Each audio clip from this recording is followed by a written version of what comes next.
Você trouxe a sua Bíblia? Você trouxe a sua Bíblia? Se você não trouxe a sua Bíblia, eu creio que você tem no seu celular. Crente tem que ter Bíblia no celular também. Se você está com ela aí no celular ou com ela em mãos, eu gostaria que você, juntamente comigo, abrisse a sua Bíblia na primeira epístola de Pedro, ou primeira carta de Pedro, capítulo de número 4, verso de número 12. 1 Pedro, capítulo 4 e verso de número 12. Eu vou aguardar você localizar esse texto, mas ele já está aqui, ó. Se você está com dificuldade, que beleza, ele já está aqui já. E eu vou estar lendo, queridos irmãos. 1 Pedro, capítulo 4, verso de número 12. Escrito está assim: Amados, não estranhais a ardente provação que vem sobre vocês para vos testar, como se isso fosse coisa estranha de acontecer. Mas alegrai-vos pelo fato de serdes participantes das aflições de Jesus Cristo, para que também na sua revelação em glória vocês se alegrem. Se pelo nome de Jesus Cristo vocês sofrem, felizes são vocês, porque sobre vocês está o Espírito da glória de Deus. Verso 15: Que nenhum de vocês sofra por ser homicida ou ladrão ou malfeitor, ou como aqueles que estão em negócios alheios. Mas se alguém sofre como cristão, não se envergonhe, antes glorifique a Deus nisso, porque já é tempo de começar o julgamento, e ele começa pela casa de Deus. E se primeiro começa por nós, qual será o fim daqueles que são desobedientes ao Evangelho de Deus? E se o justo apenas se salva, onde aparecerá o ímpio e o pecador?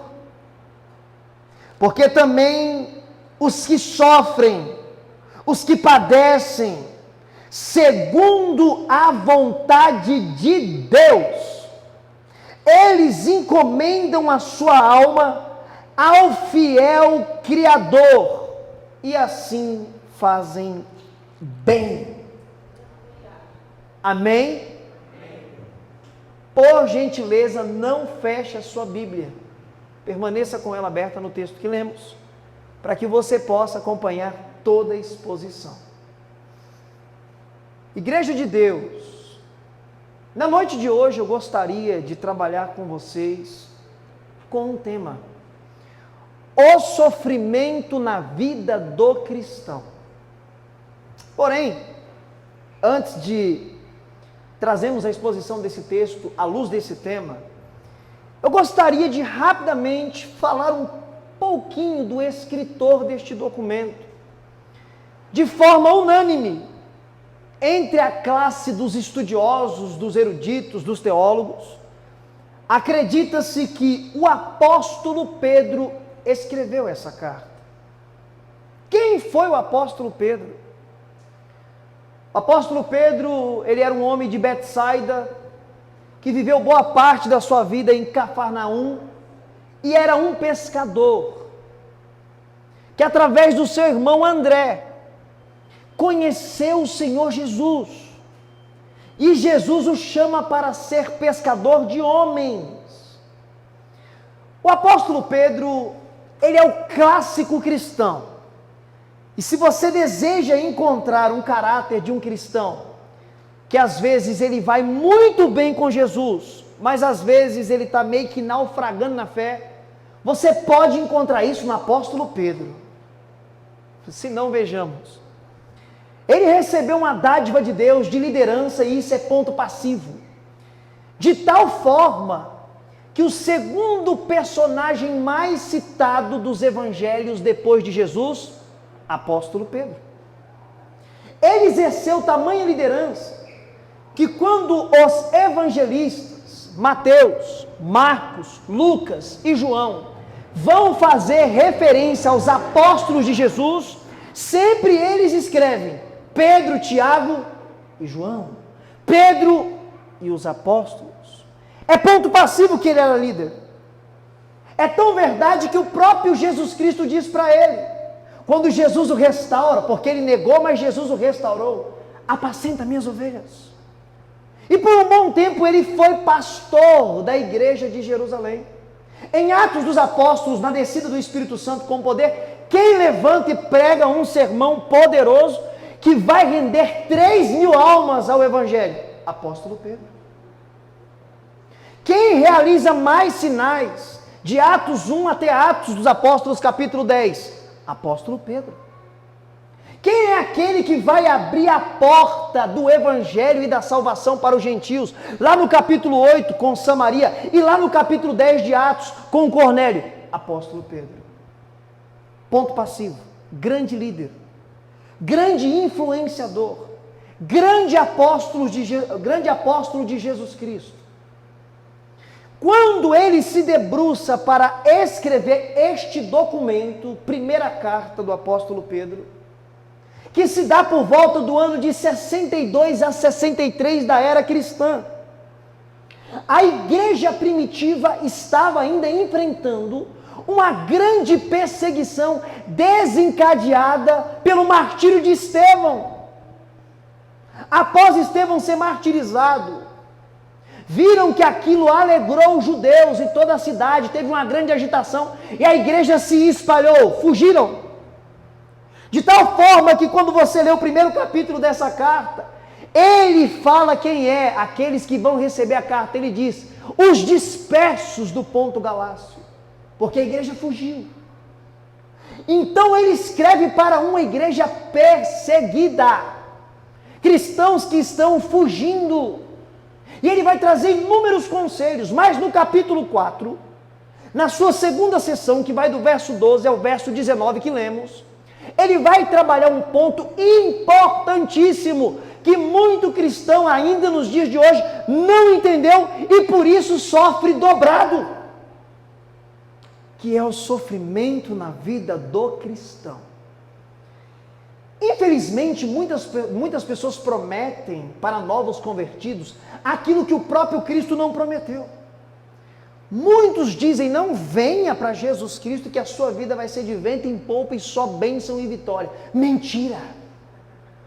Mentira! Jesus Cristo, ele afirmou, no mundo tereis aflições, mas tem de bom ânimo porque ele venceu e nós vamos chegar lá, fica tranquilo. Nos anos de 1960, desembarca no Brasil um pregador americano, chamado Robert McAllister. E entre as suas doutrinas, ele traz uma heresia no bolso, que se popularizou e ganhou as igrejas do Brasil, através de um bispo chamado Edir Macedo. E que heresia que é essa que tem até os dias de hoje, e por isso que muito cristão não consegue lidar com as provações. É uma heresia chamada confissão positiva. O que é a confissão positiva? Essa heresia miserável embute na cabeça dos cristãos que pelo fato de você servir a Deus e ser fiel, você não pode ficar doente. Você não pode ficar desempregado. Você não pode sofrer de jeito algum porque você é fiel a Deus. E esta heresia te conduz e te leva a colocar Deus contra a parede. Como muitos desses ensinam, afirmando o seguinte: se você faz para Deus, Deus é obrigado a fazer para você. Mentira! Heresia! Deus não é obrigado a fazer nada por ninguém, para ninguém, porque Ele já fez tudo o que Ele podia fazer por você. Ele te deu de graça a salvação em Cristo Jesus. E muitos sofrem por não entender estas verdades. Se não vejamos, ano de 2020, muitas igrejas têm o costume de fazer uma campanha, e eu prego, não tem problema contra isso. a campanha dos 12 dias de clamor para 12 meses de vitória. Sim ou não?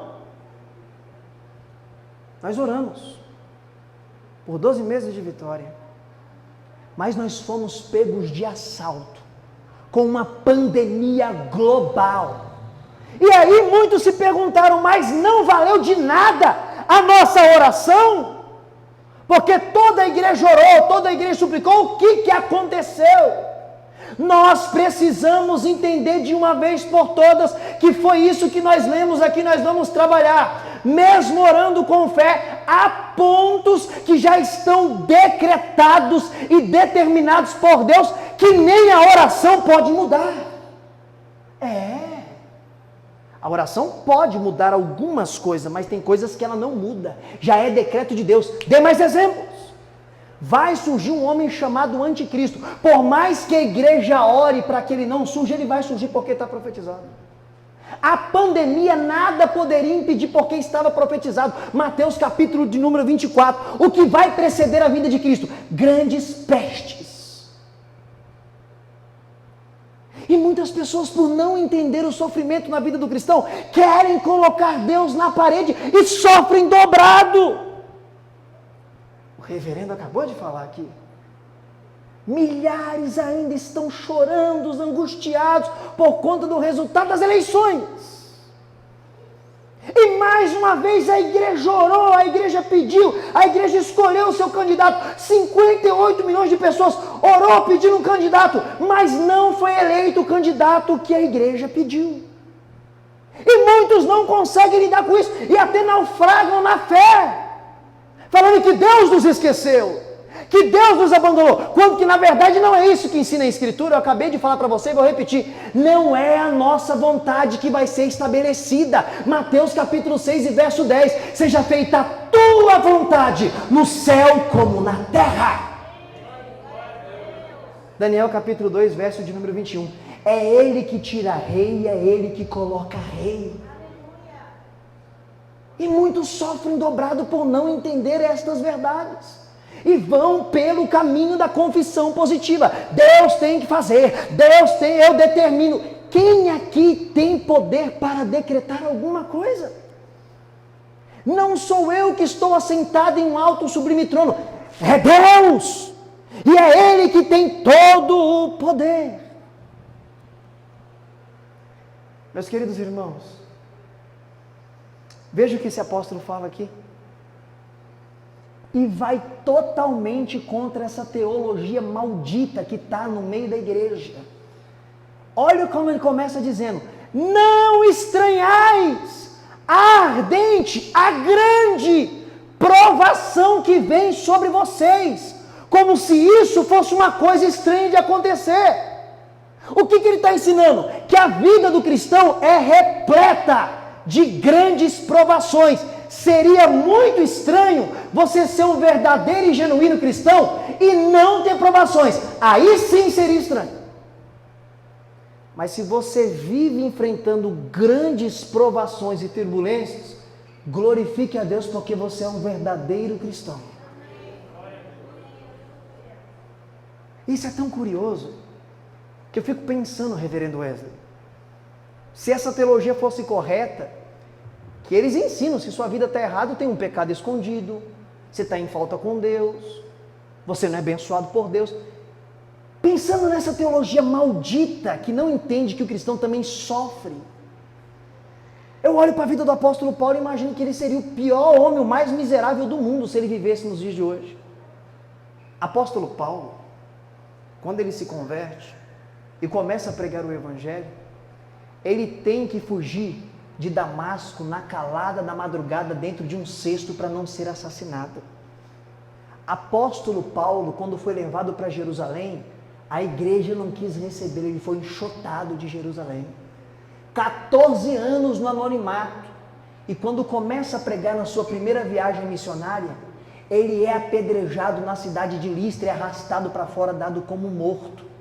Por 3 vezes ele foi espancado com varas pelos judeus, enfrentou 4 naufrágios e ficou à deriva no relento do mar entre a vida e a morte, apenas guardado pelo Senhor.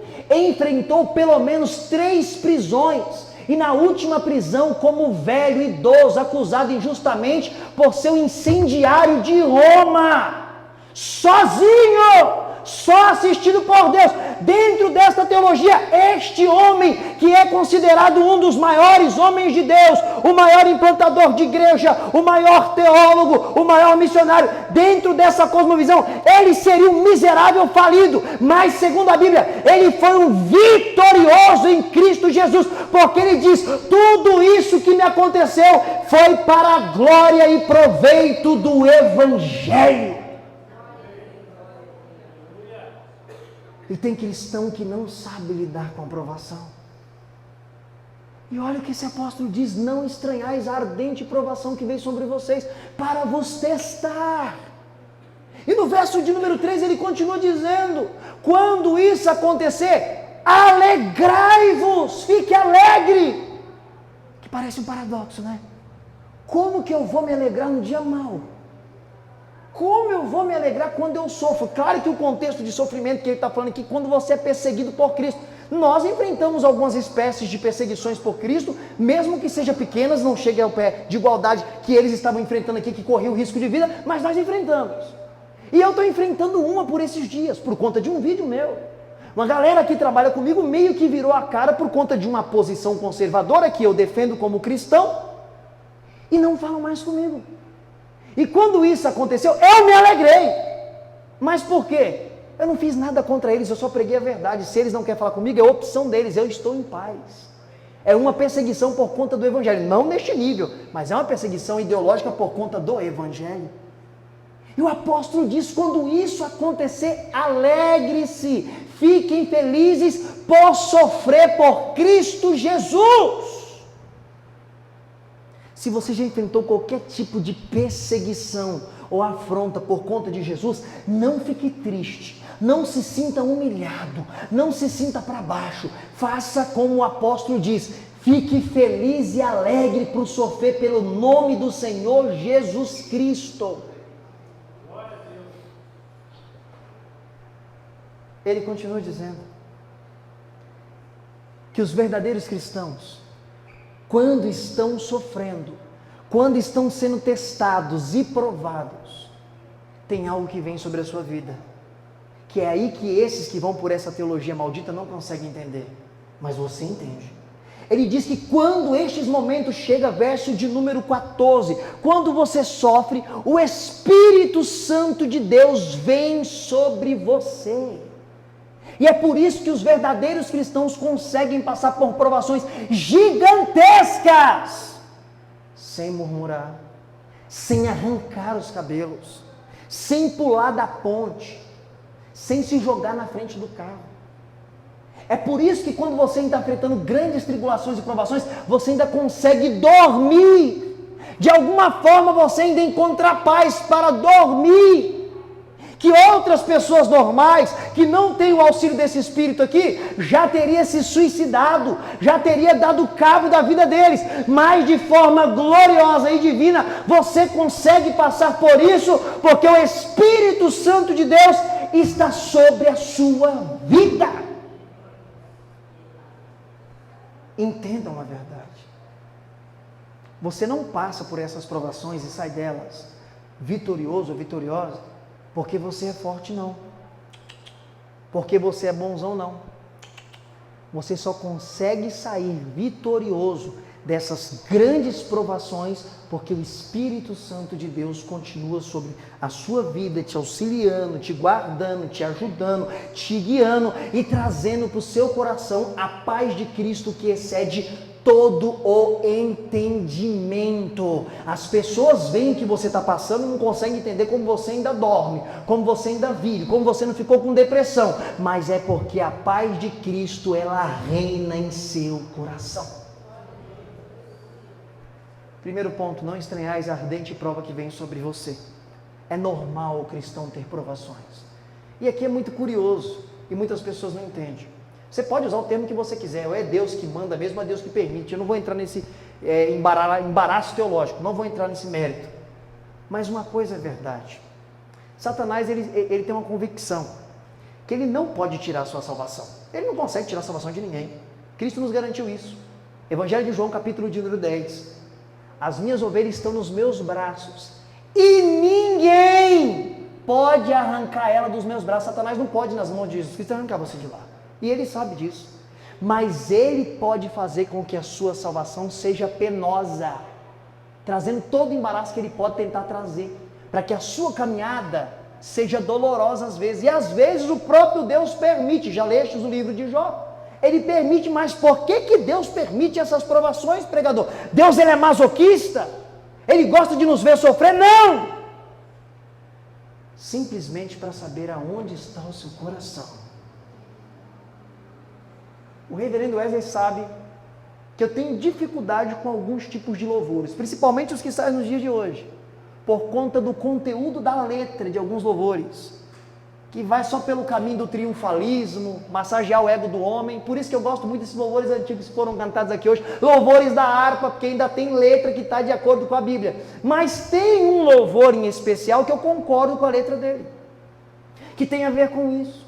Deus prova para ver onde está o seu coração.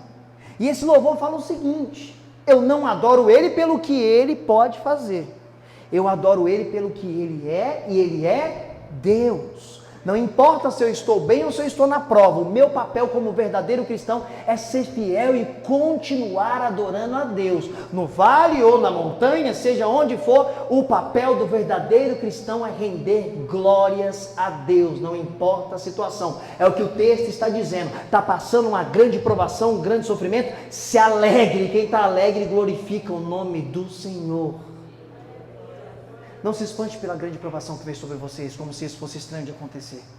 Quando isso acontecer, não murmure e não ache que Deus te abandonou, mas se alegre, porque você é um sofredor junto com o sofrimento de Jesus Cristo. Mas fica tranquilo, porque quando esse dia chegar, e se já chegou, o Espírito Santo de Deus está sobre você para te ajudar, para te auxiliar e para te guardar. E olha o que ele vai dizer: fiquem felizes, porque aqui é um povo perseguido. Vocês estão sofrendo, mas não como malfeitores. Vocês não estão sendo perseguidos porque são bandidos, porque são ladrões, porque mataram, porque defraudaram, ou porque estão envolvidos em embaraços. Não! Esses que têm que se preocupar, porque estão sendo perseguidos, estão sofrendo porque fizeram mal e vão pagar. Mas vocês estão sofrendo pelo nome de Jesus Cristo e por serem cristãos. Então se alegrem por isso, não fiquem tristes. E é muito curioso o que ele diz aqui,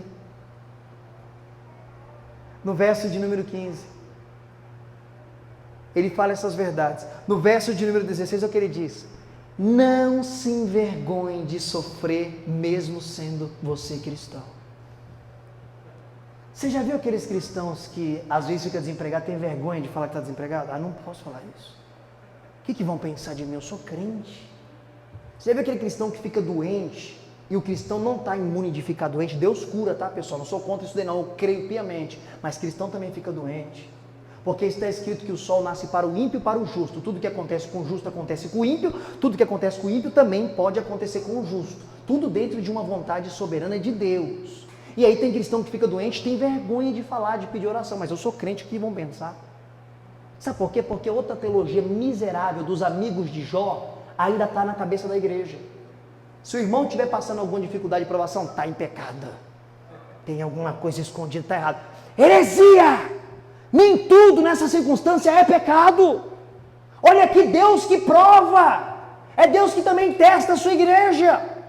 Por isso que o nosso papel não é apontar nada para a vida de ninguém. É orar. É interceder. É ajudar. Mas esses pensamentos errados ainda estão norteando a nossa igreja. E por isso muitos sofrem quando chega o dia mau. E um detalhe, o dia mau chega para todos. E quando o dia mau chega, não tem cargo eclesiástico, não tem status social, não tem poder financeiro que te livre disso. Somos todos iguais no dia mau. A diferença de se enfrentar o dia mau é esta aqui: o Espírito Santo de Deus vem sobre aqueles que são salvos. Essa é a grande e gritante diferença.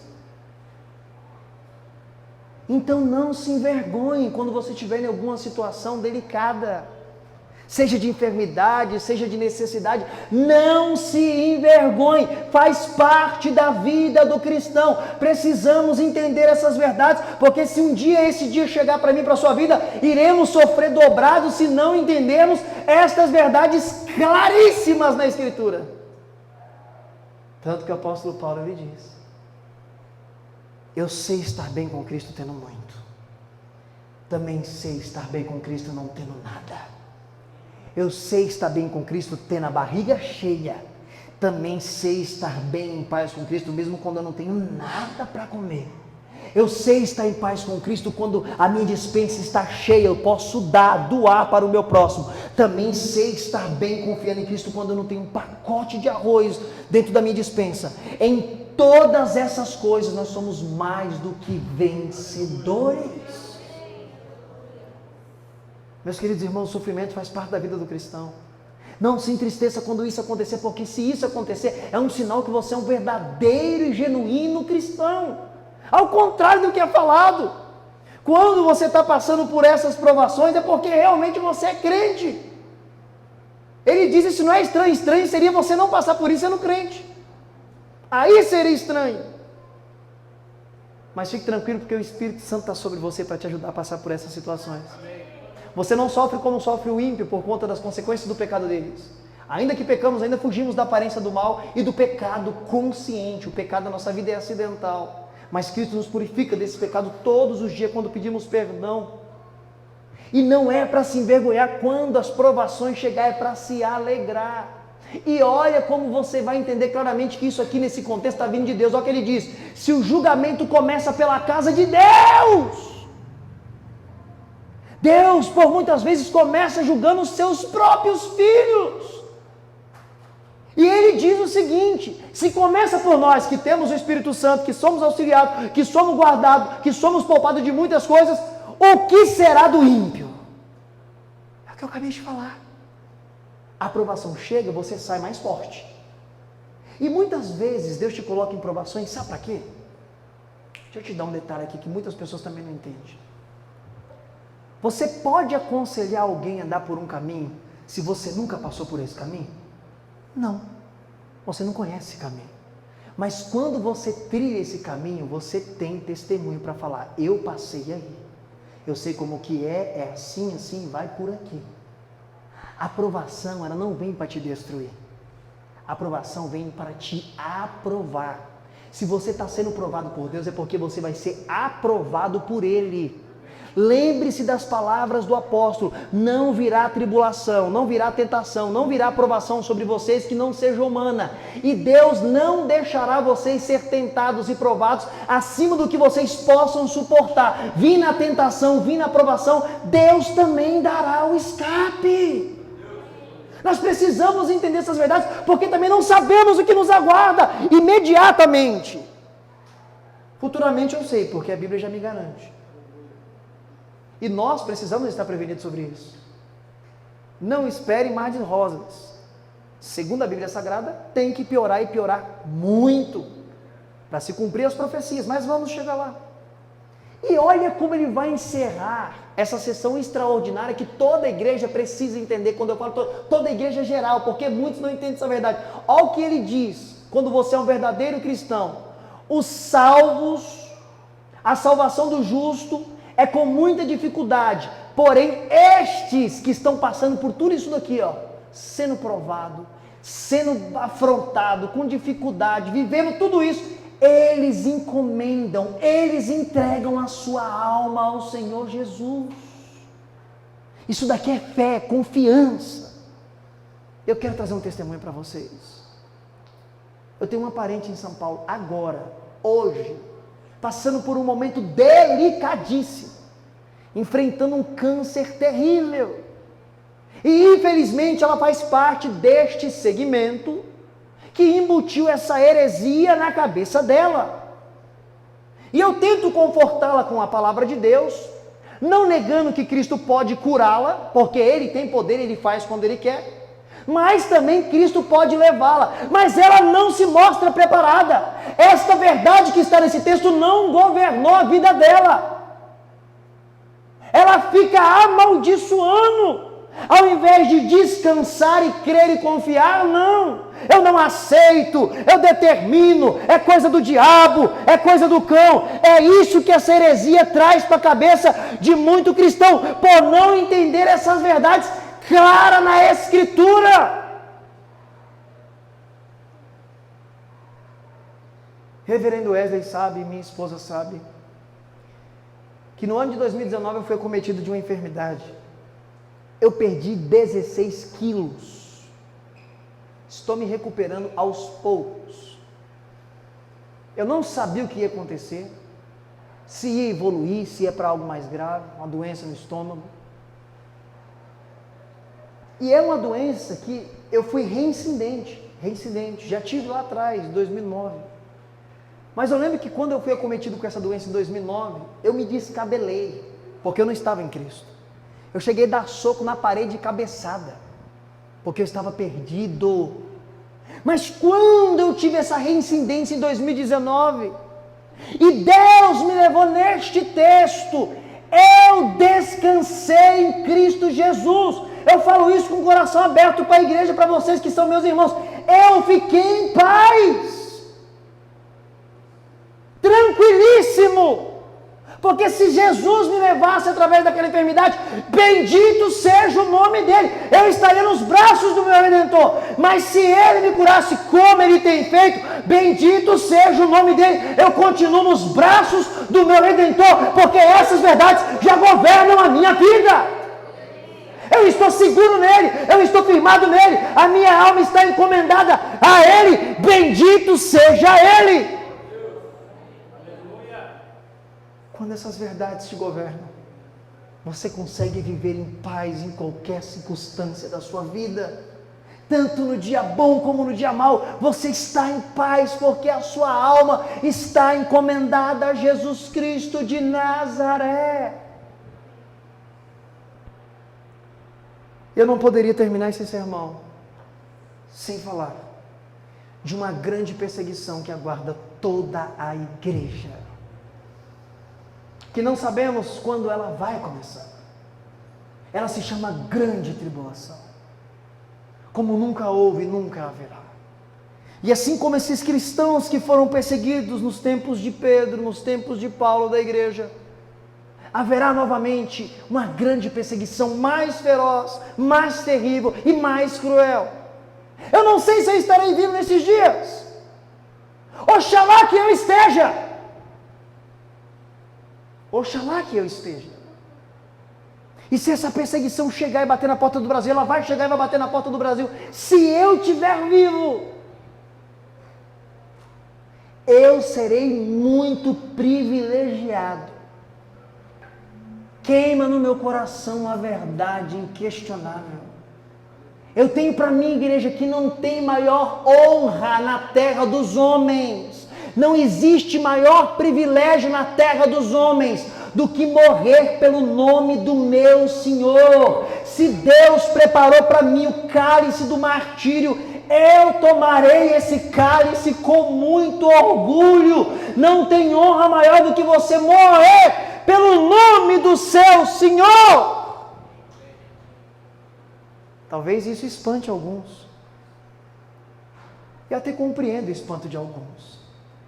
Porque alguns podem se questionar: será que se essa grande perseguição chegar, eu vou negar Jesus ou não? E agora eu quero te acalmar, eu quero te tranquilizar. Eu tenho 100% de certeza que se a grande perseguição chegar e todos nós que estamos aqui estivermos vivos, você não vai negar Jesus. E como você tem essa convicção e essa certeza? Porque o Espírito Santo de Deus que deu força para os nossos irmãos serem queimados e não negar Jesus, serem decapitados e não negar Jesus, serem crucificados e não negar Jesus, é o mesmo Espírito que está na sua vida e que te dá força para você ficar fiel até o fim, até a morte. Como diz o apóstolo, aquele que começou a boa obra na sua vida, ele é fiel para sustentar até aquele grande dia. Eu tenho certeza que você que é cristão de verdade, não nega. E eu te alerto dessas verdades que está envolvida no texto, que é perseguição e provações, porque elas podem acontecer nos nossos dias. E bendito seja Deus se isso acontecer nos nossos dias, porque aí estará mais próximo ainda da vinda do nosso Senhor. E essa é a nossa maior esperança. Essa é a nossa maior certeza. A maior promessa que está sobre a igreja, sobre a minha vida, sobre a sua vida, mesmo com tantas dificuldades, tantos sofrimentos e provações, como nós vemos que o cristão passa, não é um carro importado, não é um salário muito esplêndido. Deus pode dar tudo isso, mas isso não é o principal, isso não é o primordial, não é a maior promessa que está sobre as nossas vidas é a volta de Jesus Cristo para nos redimir totalmente do pecado e nos tirar deste mundo podre, deste mundo de pecado, deste mundo de horror e nos levar realmente para viver um governo justo, um governo incorrupto, um governo de verdade, onde o próprio Cristo será o nosso Senhor, o nosso Deus. Meus queridos irmãos, Igreja de Deus, salvos e eleitos em Cristo Jesus, predestinado para filhos e filhos por adoção. Essa noite Deus está falando com a nossa igreja. Essa noite Deus está falando aos nossos corações que a perseguição faz parte da vida do cristão. E se estourar há pouco tempo a grande perseguição, não fique triste, não fique angustiado e não fique perplexo, porque isso tudo tem que acontecer, isso tudo vai acontecer, mas Deus já está nos alertando que é para ficar alegre, é para ficar em paz, porque o Espírito Santo dele, que habita em nós, que é o penhor, ele nos dará força para enfrentar tudo que vier. Não importa o que aconteça, a igreja de Cristo continuará vitoriosa, retumbante. Não importa o governo que entra, não importa o que aconteça, a igreja é vitoriosa. Se essa verdade te governa, fique de pé em nome de Jesus Cristo. Fique de pé em nome do Senhor Jesus Cristo, que eu quero orar pela sua vida. Eu quero orar por esta igreja maravilhosa. Eu quero orar pelo seu casamento, pela sua família e pelos seus filhos. Mas antes de eu orar, tem alguém no nosso meio essa noite que ainda não serve ao Senhor Jesus Cristo? Tem alguém que está nos visitando e você ainda não confessou Jesus publicamente? E na noite de hoje você quer publicamente confessar Jesus como seu Senhor? Se tem alguém nessa condição, levante sua mão, vem aqui que eu quero orar pela sua vida. Ou talvez tenha alguém no nosso meio que por algum motivo você acabou se afastando da igreja, já não está mais em comunhão com os irmãos, e hoje você quer retornar. Você está no nosso meio essa noite, você quer se reconciliar, vem aqui, eu quero orar pela sua vida. Não tem ninguém, todos somos salvos, amém? Amém, igreja? Todos somos salvos? Graças a Deus. Você está se reconciliando, minha irmã? Amém. Qual é o seu nome? Célia. Irmã Célia. Que bênção, meus irmãos. A irmã Célia hoje, publicamente, está falando que está voltando para os braços de Cristo. Louvado seja Deus pela sua vida. Eu fico muito feliz, irmã Célia. Minha esposa sabe disso. E um dos momentos que eu mais me emociono num culto é quando uma irmã, um irmão, vem publicamente confessar Jesus como seu Senhor. Sabe por que isso me emociona muito? Porque eu já entendi que quem faz isso aqui acontecer, faz isso gerar, não é o pregador, não é uma boa oratória, não. Quem convence o homem do pecado, da justiça e do juízo é o Espírito Santo de Deus. Foi Ele que foi no seu coração e te convenceu para você estar aqui na frente, falando publicamente para a igreja que você quer o Senhor Jesus. O mais lindo, o mais belo. É o que eu quero te falar agora, minha irmã. Jesus Cristo, Ele já está voltando. E a senhora vai junto conosco morar na eternidade de paz. Você acredita, minha irmã? Amém. Quero orar pela senhora. Posso pegar a sua mão? Estenda suas mãos.